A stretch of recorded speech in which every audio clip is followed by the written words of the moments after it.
The day I got my cancer diagnosis, my husband left. Not that week.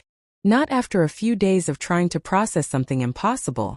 That day, I came home from the hospital, sat down at the kitchen table. My hands were not completely steady.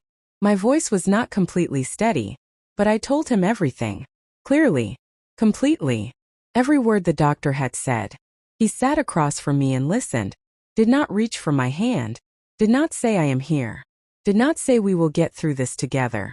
He was quiet for a long moment, and then he said 4 words. I cannot do this. He went to the bedroom. I heard the sounds of a bag being packed, drawers opening, closet, the zip of a suitcase. Sounds that I will never unhear.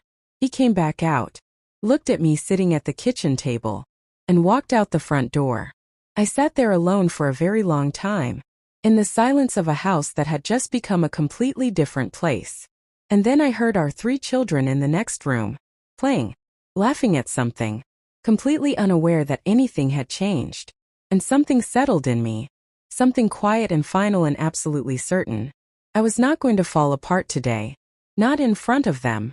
Not ever if I could help it. I went through 6 months of chemotherapy. Alone. Drove myself to every single appointment. Made school lunches and helped with homework on days I could barely stand up straight. Called in every favor I had never called in before. Built a support system from scratch. Friends who showed up. Neighbors who cooked. Strangers who became family. Raised 3 children through the hardest years of my entire life. And came out the other side. Healthy. Stronger than I had ever been inside that marriage. More myself than I knew how to be when I was trying to be what he needed. 8 years passed.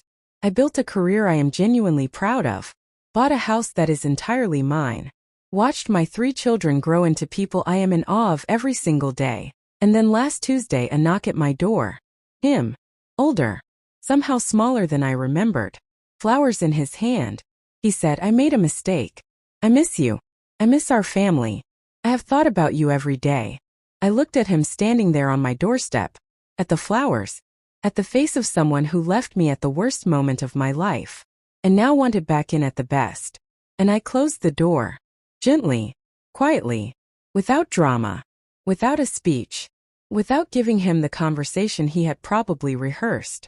Just closed it. Some people leave during the storm. They do not get to enjoy the sunshine. Full story is on the channel right now. Every detail. Beginning to end. Link in bio. Go watch it. And subscribe because every single week we bring you stories exactly like this. Real survival. Real strength. Real